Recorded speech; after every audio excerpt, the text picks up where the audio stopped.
Hi folks, Flash here for another quick review of gear. Those of you know my videos know that I'm not into scientific or research with this stuff, not into in-depth technical reviews per se. This is for folks who are curious about sizing. They're about to pull the trigger to buy some gear. They've looked online, they're not sure between 2 or 3 brands usually that compare themselves in terms of quality, in terms of reviews and so on and so forth, and they really don't know because sometimes websites are great with photos, but you're not quite sure on fit. So you read the reviews as well on the websites to try to get a bit of an idea.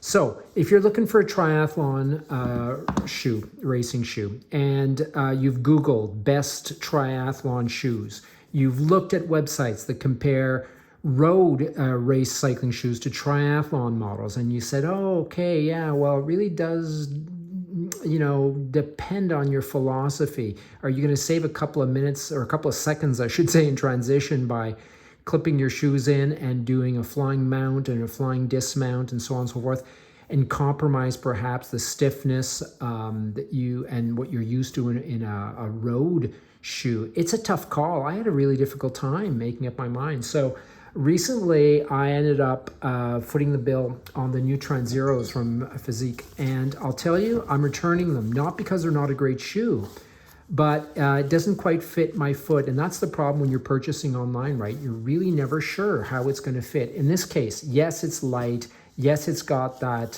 fantastic upper, the 2 boas that certainly work and do the trick. However, I'll tell you the reason why. Only one.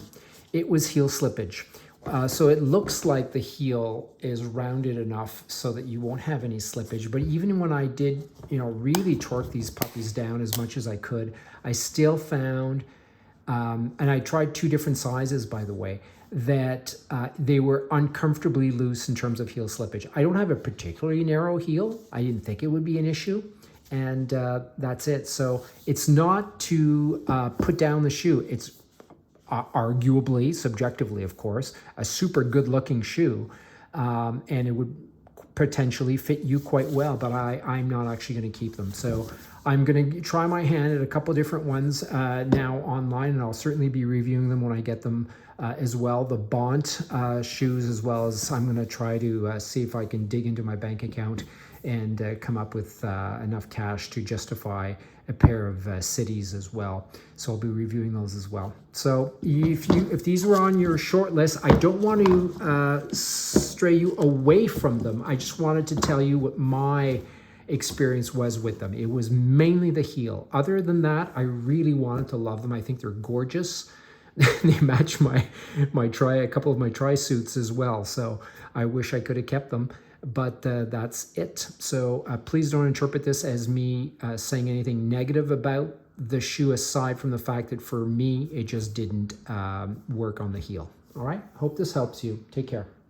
If you do have a really narrow heel, by the way, you may want to think twice about it.